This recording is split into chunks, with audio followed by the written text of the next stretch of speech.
warahmatullahi wabarakatuh. Waalaikumsalam.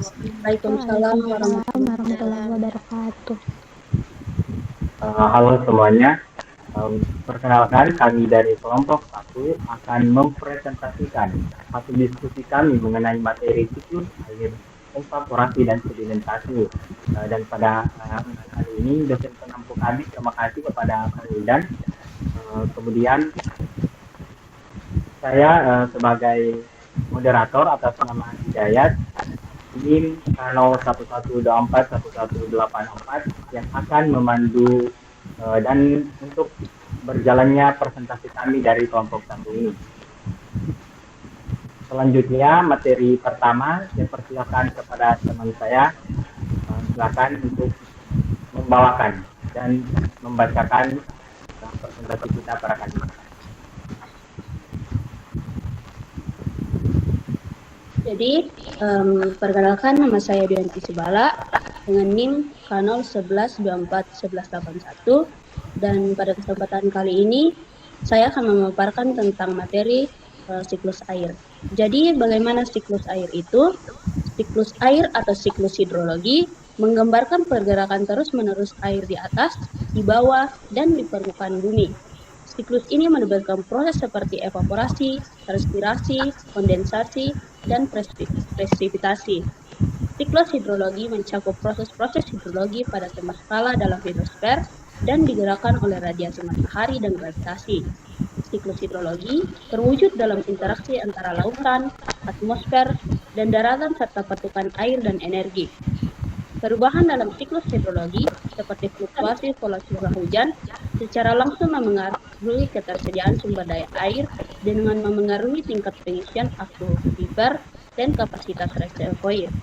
Untuk menghadapi dampak dari perubahan iklim, manajemen sumber daya air menjadi sangat penting. Ini melibatkan penerapan strategi efisien dalam pengelolaan air untuk sektor pertanian, industri, dan kebutuhan domestik. Sekian dari saya kembalikan ke moderator.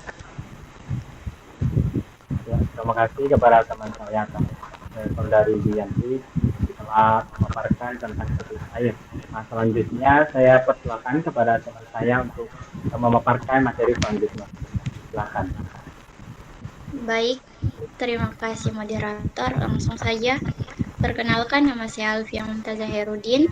Di sini saya akan menjelaskan proses siklus air yang terdiri dari evaporasi, transpirasi, kondensasi, dan presipitasi. Dimulai dari air laut atau air danau menguap karena terkena panas matahari. Proses tersebut disebut dengan evaporasi. Kemudian, tumbuhan yang mengeluarkan air ke udara akibat panas matahari, proses itu disebut dengan transpirasi. Lalu, uap air dari permukaan bumi akan naik ke udara dan membentuk awan. Kumpulan air tersebut akan mengalami pengembunan, membuat titik-titik air. Proses ini disebut dengan kondensasi. Lalu, angin akan membawa awan ke daratan tinggi. Selanjutnya, titik-titik air dari awan akan turun menjadi hujan. Nah, proses ini disebut dengan presipitasi. Lalu, air akan mengalir ke daratan rendah dan menciptakan suatu siklus yang berlangsung secara terus-menerus. Itulah tadi penjelasan tentang proses siklus air. Terima kasih. Saya kembalikan kepada moderator. Ya, terima kasih kepada saudari Alfian telah memaparkan tentang proses siklus air. Selanjutnya saya persilakan kepada teman saya yang selanjutnya akan memaparkan materi berikutnya. Baik, terima kasih moderator. Perkenalkan, nama saya Rifka Tazila Lukman dengan NIM K011241182. Selanjutnya ada faktor yang mempengaruhi siklus air. Yang pertama, pemanasan global. Meningkatnya suhu global dapat meningkatkan evaporasi dan perubahan pola curah hujan yang mempengaruhi distribusi dan ketersediaan air. Yang kedua, ada perubahan pola curah hujan. Perubahan dalam pola curah hujan, baik dalam hal intensitas maupun frekuensi, dapat mempengaruhi aliran sungai dan penyimpanan air tanah. Yang ketiga, ada deforestasi. Kehilangan hutan dapat mengurangi kapasitas tanah untuk menyerap air, meningkatkan aliran permukaan, dan mengubah pola evapotranspirasi. Yang keempat, ada urbanisasi.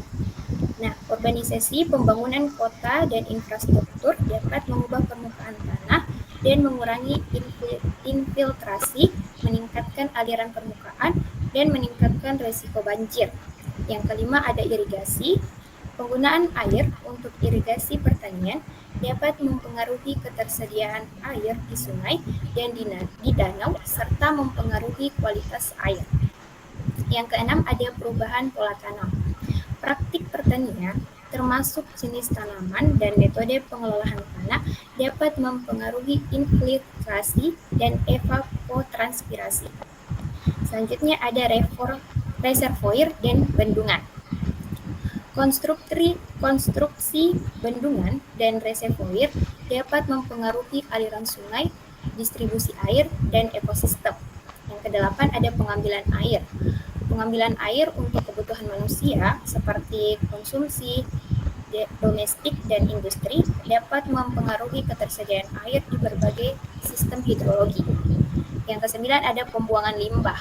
Pembuangan limbah industri dan domestik ke dalam badan air dapat mempengaruhi kualitas air dan ekosistem. Yang ke-10 ada polusi. Polusi dari berbagai sumber, termasuk pertanian dan industri, dapat mempengaruhi kualitas air dan kesehatan ekosistem air. Selanjutnya ada El Nino dan La Nina. Fenomena iklim seperti El Nino dan La Nina ini dapat mempengaruhi pola curah hujan dan suhu yang pada gilirannya mempengaruhi siklus hidrologi global. Yang terakhir ada bencana alam. Bencana alam seperti banjir, kekeringan, dan badai dapat memiliki dampak besar pada siklus air dan ketersediaan sumber daya air. Itu tadi penjelasan terkait faktor yang mempengaruhi siklus air. Sekian dari saya kembalikan kepada moderator. Terima kasih kepada teman saya dan dari Rizky telah menjelaskan mengenai materi faktor yang mempengaruhi siklus air. Nah, selanjutnya kita masuk ke materi evaporasi. Pada teman saya silakan akan memaparkan materi tersebut. Baik, terima kasih kepada moderator atas kesempatan yang telah diberikan. Jadi perkenalkan, nama saya Widya Anandia dengan NIM K011241186. Jadi saya akan menjelaskan materi tentang evaporasi dan faktor-faktornya.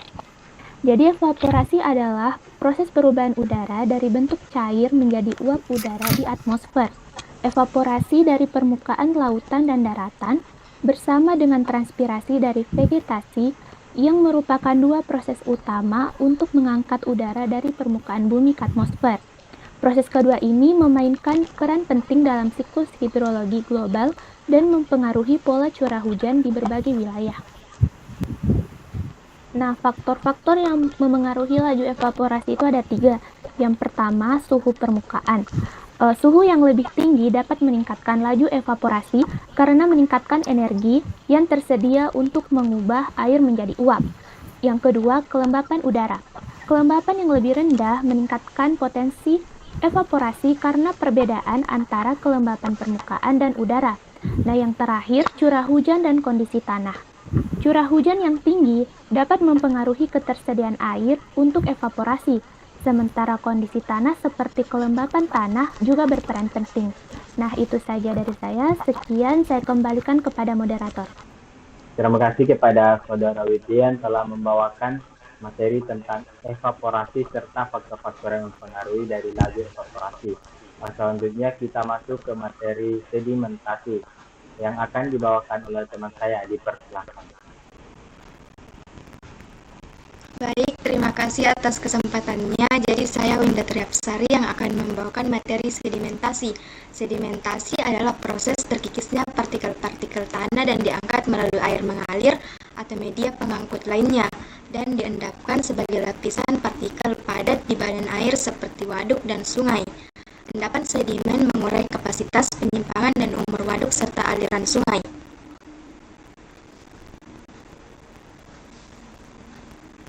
Adapun tahapan proses sedimentasi, yang pertama pelapukan. Dalam pelapukan, batuan terurai menjadi partikel yang lebih kecil dan lunak, sehingga mudah rontok. Dan yang kedua adalah pengikisan. Pada pengikisan, partikel batuan yang sudah lapuk terkikis oleh air angin, sehingga batuan menjadi berlubang, berkurang berat atau mengecil. Yang ketiga ada pengangkutan. Pada pengangkutan, partikel batuan yang dihasil dari pelapukan berpindah tempat dibantu oleh air hujan, air laut, atau air kencang. Yang keempat ada pengendapan. Pada pengendapan, partikel batuan yang diangkut berhenti di satu tempat yang mengendap bersama partikel batuan lain. Baik, itu saja materi dari saya serahkan kepada moderator.